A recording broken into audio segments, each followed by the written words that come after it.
24,000 కోట్ల రూపాయల బడ్జెట్ పెట్టారు. సంతోషం. కానీ ఏం చేశారు? గవర్నర్ ప్రసంగం ఒకే రోజు, బడ్జెట్ యొక్క చర్చ ఒకే రోజు పెట్టేసేసి 2 రోజుల్లో సభను ముగించడం చాలా బాధాకరమైనటువంటి విషయం.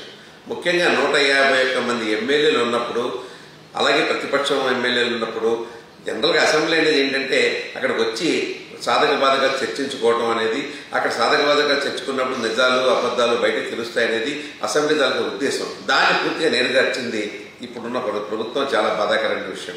ఇంకో విషయం ఏంటంటే పోలవరం మన గుండె.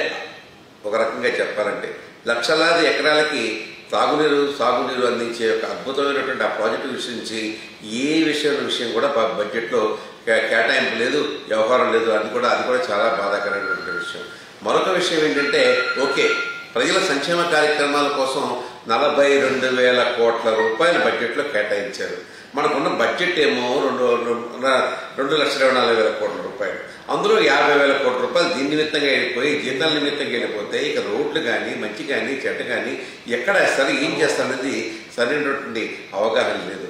మరొక విషయం ఏంటంటే ఇక్కడ ముఖ్యంగా చెప్పాల్సిన విషయం ఏంటంటే సంక్షేమ పథకాల్లో బహుశా ఈ దేశంలో ఏ ప్రభుత్వం చేయలేనంత అద్భుతమైన కార్యక్రమాలు చేస్తోంది ప్రభుత్వం. నేనేం కాదంటలా. కానీ పెట్టుబడి పెంచుకునే అవకాశం ఎక్కడుంది? పరిశ్రమలకు కొత్తగా పరిశ్రమలు వస్తున్నాయా?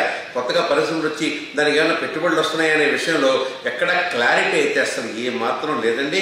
ఈ రకంగా అయితే ఒక సంవత్సరం ఇస్తారు బడ్జెట్ మన సంక్షేమ కార్యక్రమాలు. ఆ తర్వాత సంగతి ఏంటండి?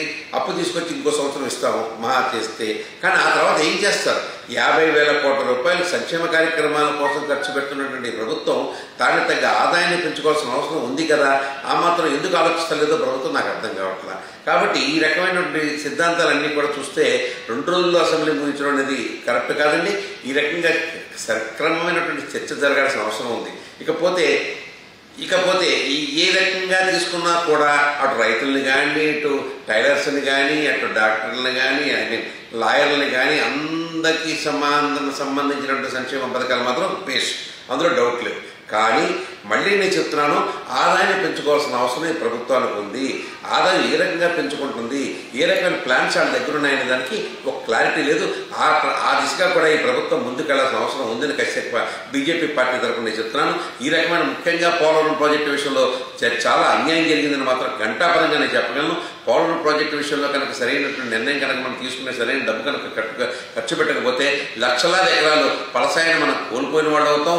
తాగునీరు సాగునీరు అందకుండా పోద్ది. కాబట్టి పోలవరం విషయంలో మరొకసారి నాకు ప్రభుత్వం చర్చించి దాని మీద ఏ రకమైన డబ్బు కేటాయిస్తారో చెప్పాల్సిన అవసరం ఖచ్చితంగా ఉందని చెప్పి మరొకసారి ప్రభుత్వాన్ని కోరుకుంటున్నాను. అదే